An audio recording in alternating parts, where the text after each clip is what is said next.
Tous ceux qui sont conduits par l'Esprit de Dieu sont fils de Dieu. Romains 8, 14. En toute chose, et même dans chaque parole que nous disons, nous devons être gouvernés par le Saint-Esprit. Quelques-uns disent qu'ils ont reçu le Saint-Esprit.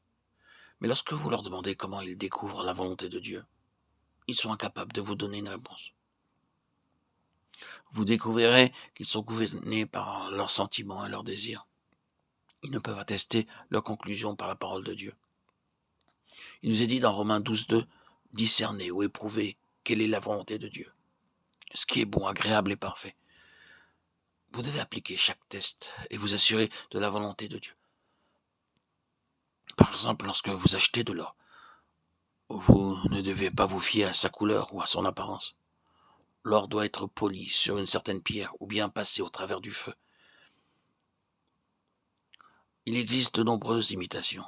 Ceux qui iront en Angleterre ou aux States pour la première fois seront déçus par la margarine.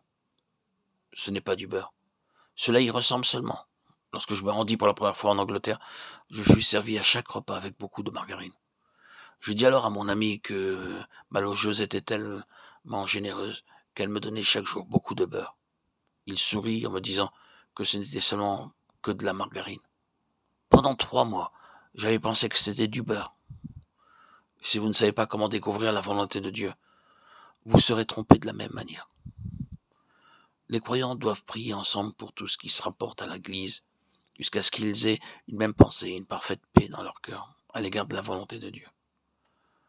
Le seul enseignement biblique n'est pas suffisant. L'unité dans la prière est nécessaire.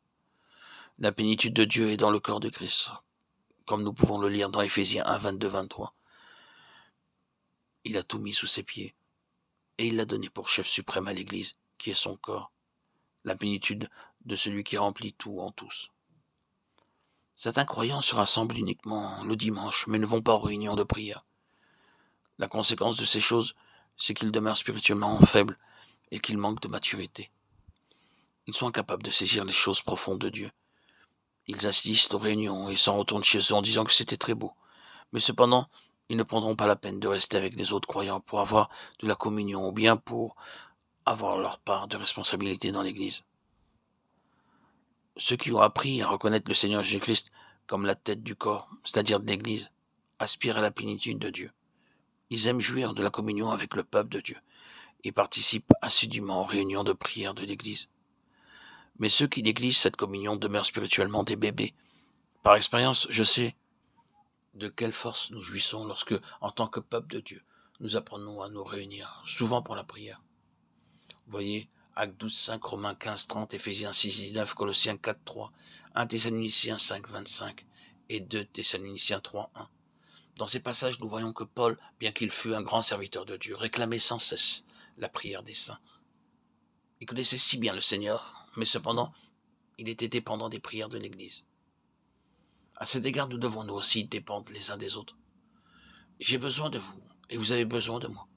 Nous avons besoin de vivre ensemble, de nous réjouir ensemble, de souffrir, de servir ensemble, sous une seule tête, Christ. C'est la raison pour laquelle nous sommes appelés le corps du Christ.